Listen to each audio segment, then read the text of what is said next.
Job 23. Then Job answered, "Even today my complaint is still bitter.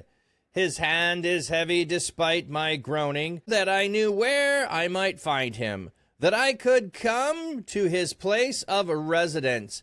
I would lay out my case before him and fill my mouth with arguments. I would know with what words he would answer me and understand what he would say to me. Would he contend with me with great power? No, he would only pay attention to me. There, an upright person could present his case before him, and I would be delivered forever from my judge. If I go to the east, he is not there, and to the west, yet I do not perceive him. In the north, when he is at work, I do not see him. When he turns to the south, I see no trace of him.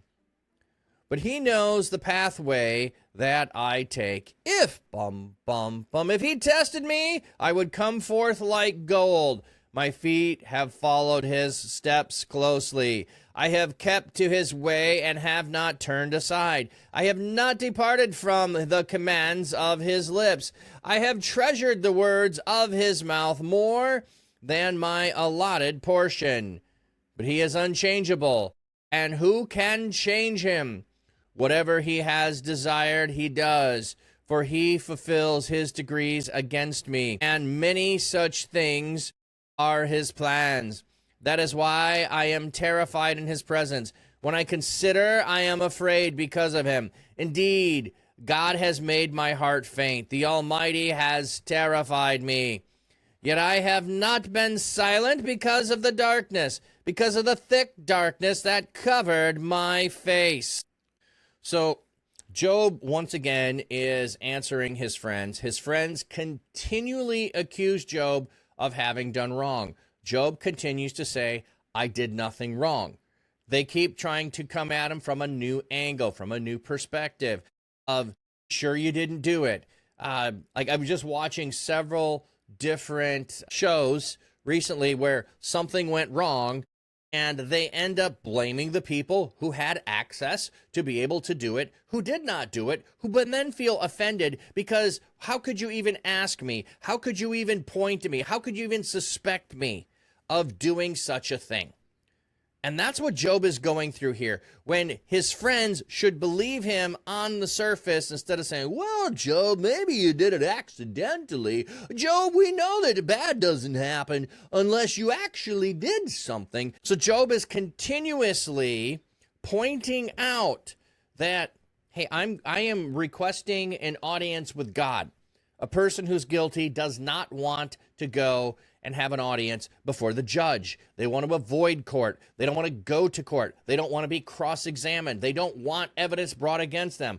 I want to know why I'm being punished. I want to know why horrible things have happened to me. I have nothing that I can identify. So Job, again, defending himself against his friends. Even today, my complaint is still bitter. My complaint hasn't changed. It's still bitter. It's in my mouth. It does not taste good. To even usher the words are hard. My hand is heavy despite all my groaning. So I'm continuing to do all of this. You guys aren't making it better.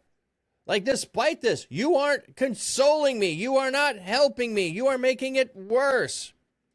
Oh, that I knew where I might find him, that I could come to his place of residence. Like, if God was like our judge, you know, down the road in the city, I'd know where to go. I can't go to his residence. I can't find him.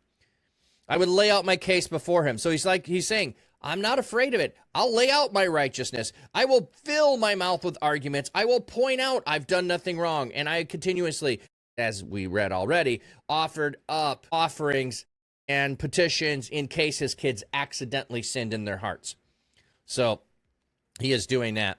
I would know with what words he would answer and understand what he would say to me. So I want to know God's accusation against me. I need to know.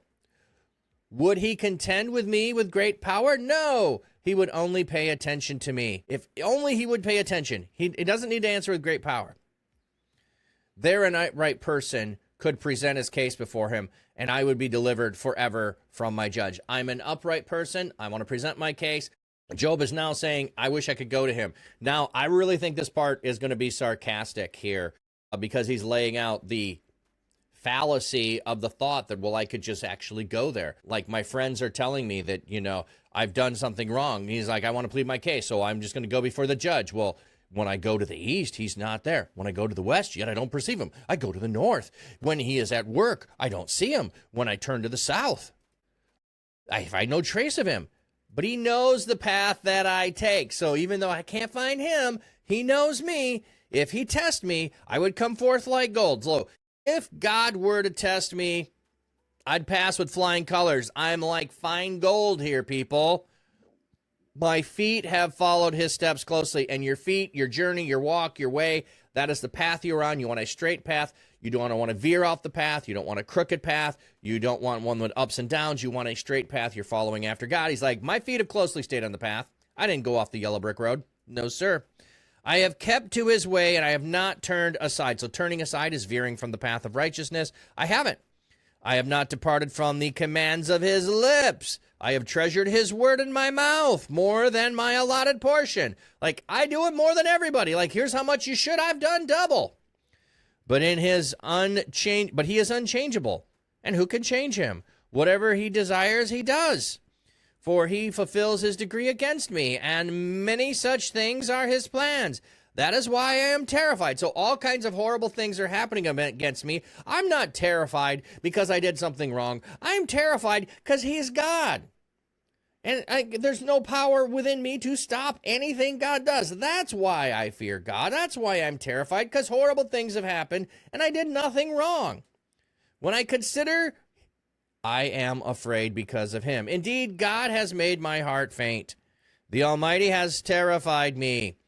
Yet I have not been silent because of the darkness, because of the thick darkness that covered my face. So while God has been silent, I've not been silent. I continue to cry out to him, and I'm going to continue to keep crying out to him.